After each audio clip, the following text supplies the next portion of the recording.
Hello बच्चों, इस video में मैं आपको शीट की वजह से जो इलेक्ट्रिक फील्ड होती है उस पे बेस्ड न्यूमेरिकल्स कराने वाला हूँ।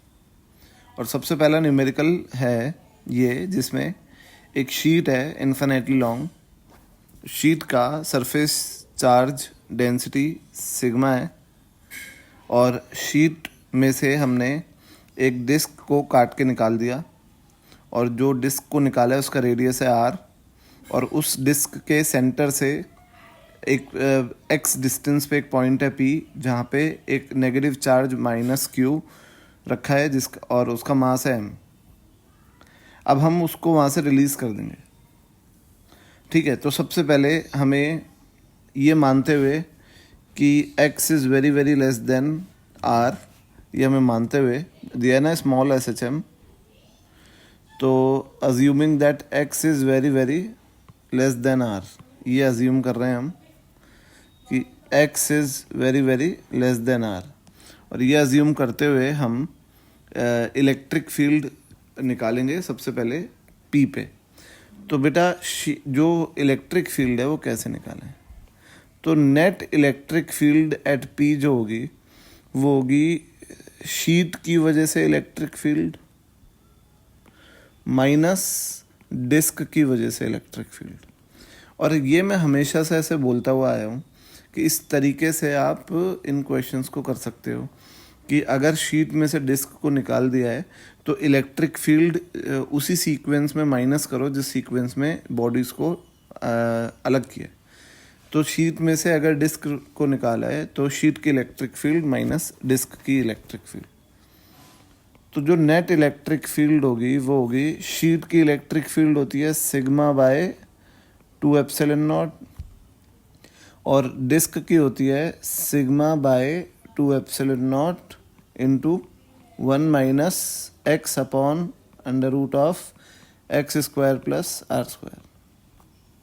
ठीक है, तो यहाँ पे आप देख सकते हो कि sigma by 2 epsilon naught cancel हो जाएगा और ये आ जाएगा plus sigma by 2 epsilon naught x upon root of x square plus r square. ठीक है, और अगर हमको दिया है कि for x is very very less than r, x अगर आर से बहुत कम है तो जो ई नेट होगा वो हो जाएगा sigma x upon 2 epsilon naught into r. मैंने क्या करा मैंने नीचे एक्स स्क्वायर को आर के सामने निगलेक्ट कर दिया और ऊपर नहीं कर सकते आप, रिलेटिव नेगलेक्ट किया है मैंने, रिलेटिव नेग्लिजिबल माना है मैंने उसको। तो एफ क्या होगा? एफ नेट होगा चार्ज पे क्यू ई, है ना। नेगेटिव साइन नहीं ले रहा हूँ क्योंकि हमको पता है कि एफ नेट जो होगा उसकी डायरेक्शन इस तरफ होगी, पीछे की तरफ। ठीक है ना, पीछे की तरफ होगी डायरेक्शन, मैं पीछे बना देता हूँ क्योंकि नेगेटिव चार्ज है। तो एफ नेट हो गया q E, q sigma x by 2 epsilon naught into r, और उसको हम इक्वेट करेंगे एम ए से, m omega square x, a को लिख देते हैं ओमेगा स्क्वायर एक्स। ओमेगा आ गया यहाँ से under root of q sigma upon 2 epsilon naught r m, है ना, 2 एप्सिलॉन नॉट आर एम, और टी आ गया, टाइम पीरियड आ गया 2 pi under root of 2 epsilon naught r m upon q sigma, ये आ गया टाइम पीरियड। तो बेटा ये था हमारा पार्ट 1, जिसमें हमने क्या किया है, इसके एसएचएम का टाइम पीरियड निकाला है। अब पार्ट 2 में क्या बोला है? पार्ट 2 में हमें बोला है कि अगर हमने x से रिलीज़ कर दिया और इस केस में x r से छोटा नहीं है पार्ट 2 के लिए, तो जब वो o से पास होगा, है ना, o से पास होगा ना जब छोड़ देंगे, तो क्योंकि यहाँ से रिलीज़ करेंगे तो नेगेटिव चार्ज है तो इस पे फोर्स पीछे लगेगी, और इलेक्ट्रिक फील्ड ऑब्वियसली आगे होगी, है ना, तो ये पीछे आएगा, तो ये एक वक्त पे ओ से पास होगा, और जब ये ओ से पास होगा तो ये कुछ वेलोसिटी से चल रहा होगा, तो हमें वही वेलोसिटी निकालनी। तो बेटा ये अगर हम सॉल्व करें तो आप देख सकते हो कि जो प्रोसेस है सॉल्व करने का वो क्या है कि work done by electric field का जो वर्क डन है वो हमें इक्वेट करना है चेंज इन काइनेटिक एनर्जी के। अब इनिशियल काइनेटिक एनर्जी कितनी थी, 0, छोड़ा है, रिलीज्ड फ्रॉम रेस्ट से रिलीज किया है, और फाइनल काइनेटिक एनर्जी हो गई मान लो 12mv²। क्लियर है? Work done by electric field, obviously electric field ने इसको खींचा है तो इलेक्ट्रिक फील्ड का वर्क डन तो प्लस ही होएगा, तो प्लस इंटीग्रेशन क्यू ई क्या था, सिग्मा बाय 2ε0 और x upon under root of x² plus r²। यहाँ पे हम ये नहीं मान रहे हैं कि x r से बहुत छोटा है, ये मैं आपको पहले ही बोल दिया था। और इसको इंटीग्रेट करने के लिए सबसे पहले आप लेट x² प्लस r² को आप मान लो z², तो 2x dx किसके बराबर आ गया, 2z dz। ठीक है, 2 से 2 कैंसिल हो गया, तो work done by electric field आ गया q सिग्मा बाय 2ε0, तो बाहर इंटीग्रेशन जो वो नीचे आएगा वो आएगा 1/z, आपको दिख रहा होगा, x² प्लस r² को z² रख दिया और उसका रूट है तो z हो जाएगा, और मल्टीप्लाई हो जाएगा, ये हो जाएगा x dx की जगह z dz। तो आपको दिख रहा है कि z से z कैंसिल हो गया, तो जो work done by electric field आ गया वो आ गया q sigma by 2ε0 into dz का इंटीग्रेशन z, और z को वापस रख देते हैं, तो work done by electric field आ गया q सिग्मा बाय 2ε0, z हमने माना था under root of x² plus r², और लिमिट x की हम लगा देते हैं from x to 0, from x to 0। अब एक सिंपल सी बात है कि यहाँ पे ये लिमिट से एक माइनस और आएगा, तो बेटा आप ये सोचो एक सिंपल सी बात कि dx जो है वो x का ही तो छोटा पार्ट है, और x आप सेंटर से आगे तक नाप रहे हो, है ना, पर जब हम f डॉट डी एक्स करके वर्क डन निकालते हैं तो dx तो डिस्प्लेसमेंट होता है फ्रॉम द स्टार्टिंग पोजीशन। ठीक है, तो जहाँ स्टार्टिंग पोजीशन है यानी जो वो पॉइंट P है वो स्टार्टिंग पोजीशन है और एंडिंग पोजीशन है पॉइंट O, तो लिमिट लगेगी P से O तक की, तो distance from P initially is 0 और distance from P finally is x, तो इसलिए जो लिमिट लगेगी ये लगेगी 0 से x, है ना, 0 से x, क्योंकि work done by electric field positive आना है, ये आपको पता है, क्योंकि इलेक्ट्रिक फील्ड ने ही तो खींचा है। तो अब आप उसको माइनस को कैसे भी लेके आओ सही तरीके से, तो अपॉन 2ε0 और ये हो जाएगा under root of x² plus r² minus x की जगह 0 रख दूंगा तो r आ जाएगा, ये आ गया।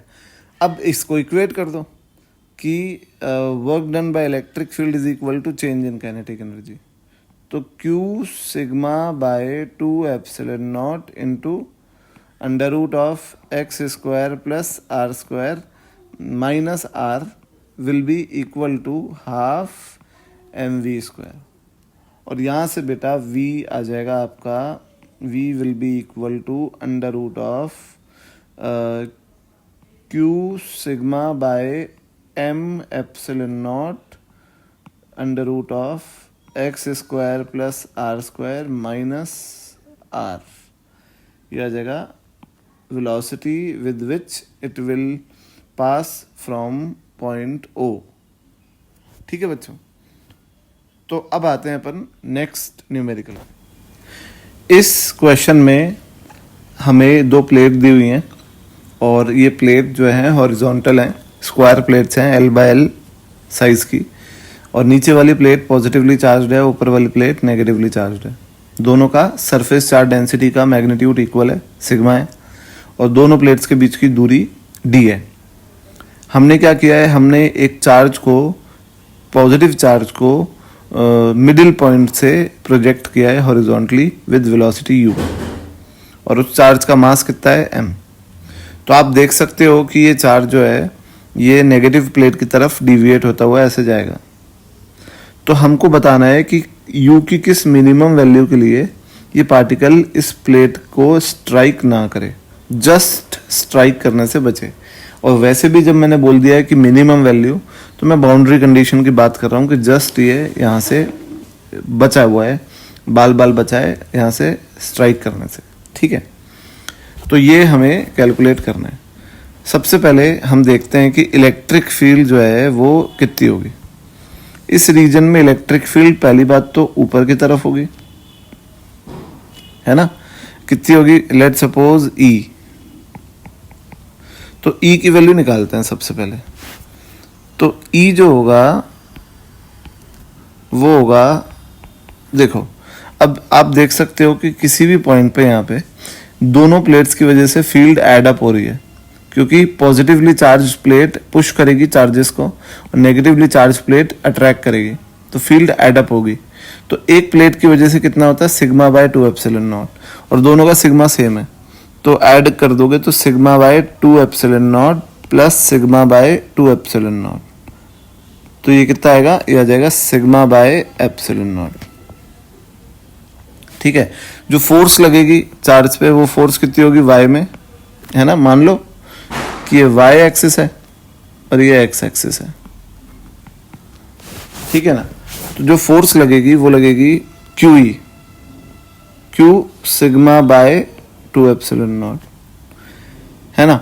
जो एक्सिलरेशन होगा y में वो होगा फोर्स बाय मास, तो वो हो जाएगा Q sigma bye 2m epsilon not, है ना।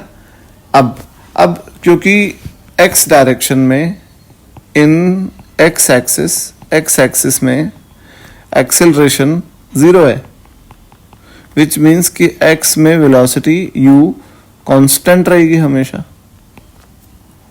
है ना।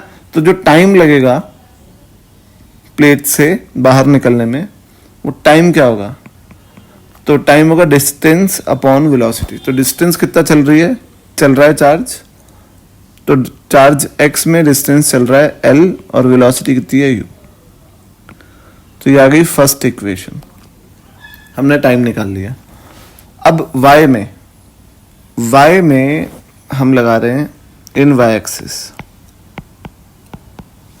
हम लगा रहे हैं s बराबर ut plus half AT square. तो अगर ये प्लेट्स को हिट करने से जस्ट बचे तो इसने y में जस्ट d/2 से हल्का सा कम डिस्टेंस ट्रैवल किया होगा, और इनिशियल वेलोसिटी y में कितनी है, 0, x में फेंका है। और एक्सेलरेशन कितना है, एक्सेलरेशन है बेटा y का q sigma bye 2m epsilon naught और टी स्क्वायर यानी कितना हो गया, l square upon u square.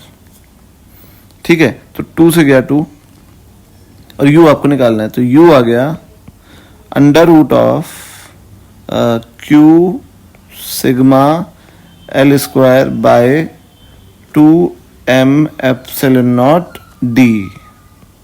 ये आ गई the minimum required velocity with which it should be projected so that ये ऊपर वाली प्लेट को हिट करने से जस्ट बचे। तो ये है बेटा आंसर। मिलते हैं अपन हाँ मतलब अब मैं आता हूँ लेके नेक्स्ट क्वेश्चन को।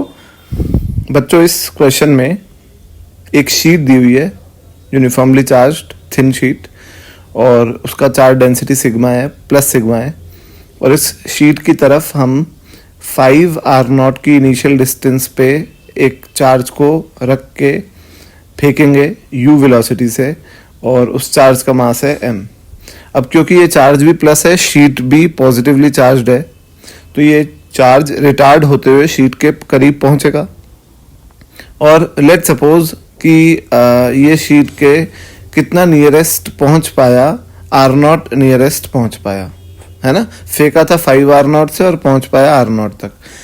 तो हमको जो है r0 को निकालना है in terms of u, q and m and sigma. तो सिंपल सी एक बात है बेटा कि जैसे जैसे चार्ज आगे आएगा, work done against F, force of sheet जो होगी वही तो चेंज इन काइनेटिक एनर्जी होगी। और इनिशियल काइनेटिक एनर्जी कितनी है? इनिशियल काइनेटिक एनर्जी है half m(u²), final kinetic energy है 0 जब ये रुक जाएगा आकर के। तो change in of kinetic energy कितना हो गया? Half m(u²). अब ये जो काइनेटिक एनर्जी कम हुई, ये गई कहाँ? कहीं ना कहीं तो यूज हुई होगी ना, तो ये वर्क डन अगेंस्ट शीट में यूज हो गया। शीट जो रिपल्शन फोर्स लगा रहा है उसके अगेंस्ट वर्क डन में ये काइनेटिक एनर्जी यूज हो गई। तो work done against F sheet का तो जो होगा वो हम सिर्फ मैग्नीट्यूड लिख रहे हैं, तो F इंटू डिस्टेंस, डिस्टेंस है 4r0। अब बेटा ऐसा क्यों लिख सकता हूं, क्यों इंटीग्रेशन की जरूरत नहीं है? क्योंकि बेटा F जो है वो QE है, और QE में E जो है वो सिग्मा अपॉन 2 एप्सिलॉन नॉट है, और इसीलिए फोर्स कांस्टेंट है। तो अगर फोर्स कांस्टेंट है तो इसका मतलब आप डायरेक्ट लिख सकते हो work done force into displacement. तो F into 4r0 is equal to half m(u²). तो r0 आ गया आपका m(u²) बाय 8f, ये आ गया बेटा r0, distance of closest approach. अब आते हैं अपन नेक्स्ट क्वेश्चन पे। तो नेक्स्ट क्वेश्चन में क्या है कि ये एक शीट है और ये एक न्यूट्रल स्फीयर इसके पास रखा है। तो आपको बताना है the force exerted by the sheet on the neutral sphere will be. अब बेटा मैं तुम्हें पहले भी बता चुका हूं कि एक चार्ज्ड बॉडी न्यूट्रल बॉडी को अट्रैक्ट कर सकती है, और ये कैसे कर सकती है इसका अपन ने डिस्कशन किया था कि क्योंकि ये शीट पॉजिटिवली चार्ज्ड है तो ये इस मेटल के न्यूट्रल स्फीयर पे जो इंड्यूस करेगी चार्ज, तो इस तरफ माइनस आएगा और पीछे की तरफ क्या आएगा? प्लस आ जाएगा। अब तुम सोचो कि अगर शीट की इलेक्ट्रिक फील्ड बनाए तो शीट की जो इलेक्ट्रिक फील्ड है वो इस तरफ होगी, और कितनी होगी? वो होगी E is equal to sigma upon 2 epsilon naught. पर क्योंकि E कांस्टेंट है, तो अगर E कांस्टेंट है तो ये जो नेगेटिव चार्ज पे फोर्स लगेगी पीछे अट्रैक्टिव, और जो पॉजिटिव चार्ज पे फोर्स लगेगी आगे रिपल्सिव, ये बराबर होगा, और इसीलिए नेट फोर्स जो होगी वो कितनी होगी? 0। तो इस केस में शीट इस न्यूट्रल स्फीयर को अट्रैक्ट या रिपेल नहीं कर पाएगी, और इसीलिए करेक्ट आंसर होगा आपका फर्स्ट ऑप्शन 0। ठीक है, तो answer is option number A, है ना, नेट फोर्स विल बी 0। तो अब आते हैं अपन नेक्स्ट क्वेश्चन पे। नेक्स्ट क्वेश्चन ये है कि ये एक शीट है थिक शीट है, मोटी शीट है, और इसका charge density, volume charge density rho है, और ये मैंने फ्रंट व्यू दिखाया हुआ है, इसका दिख रहा होगा आपको सामने से, और इनफाइनाइटली लॉन्ग शीट है। इस शीट में एक छोटा सा टनल बनाया हुआ है ना, और साइड व्यू अगर आप साइड से शीट को देखोगे तो ये ऐसी दिखती है। इसकी थिकनेस कितनी है? T, और ये इसमें टनल है, और टनल के अंदर हमने एक क्यू चार्ज और उसका मास है m, उसको बॉल को रख दिया है ना। अब ये एसएचएम करेगी बॉल, और हमें इसका टाइम पीरियड निकालना है। तो लेट सपोज कि ये जो डिस्टेंस है बॉल की वो है x, ये डिस्टेंस को हम लिख देते हैं x, क्लियर है। और ये जो बॉल है, क्योंकि ये बॉल पे चार्ज है माइनस क्यू, ये माइनस नेगेटिव चार्ज भी है, तभी एसएचएम करेगी। तो इसलिए इलेक्ट्रिक फील्ड जो होगी इस पॉइंट पे वो आगे होगी, और जो फोर्स लगेगी बॉल पे वो पीछे लगेगी। और शीट के अंदर सेंट्रल लाइन से x दूरी पे इलेक्ट्रिक फील्ड कितनी होती है, याद करो, rho x by epsilon naught, rho x by epsilon naught. Sheet के अंदर electric field at a distance of x from the central line. तो फोर्स कितनी हो गई, फोर्स हो गई QE। मैग्नीट्यूड लिख रहा हूं बेटा सिर्फ, फोर्स अट्रैक्टिव है ये हमें पता है। तो फोर्स हो गया रो x by epsilon naught into Q, है ना। इस फोर्स को आप किसके बराबर रख दो, ma के, F बराबर ma, और a बराबर होता है ओमेगा स्क्वायर x। तो Q rho x by epsilon naught is equal to omega square x से x कैंसिल, ओमेगा आ गया अंडर रूट ऑफ, यहाँ पे m भी आएगा, फोर्स को इक्वेट किया है तो ओमेगा आ गया under root of Q rho by m epsilon naught, और टाइम पीरियड आ गया 2 pi under root of m epsilon naught upon Q row.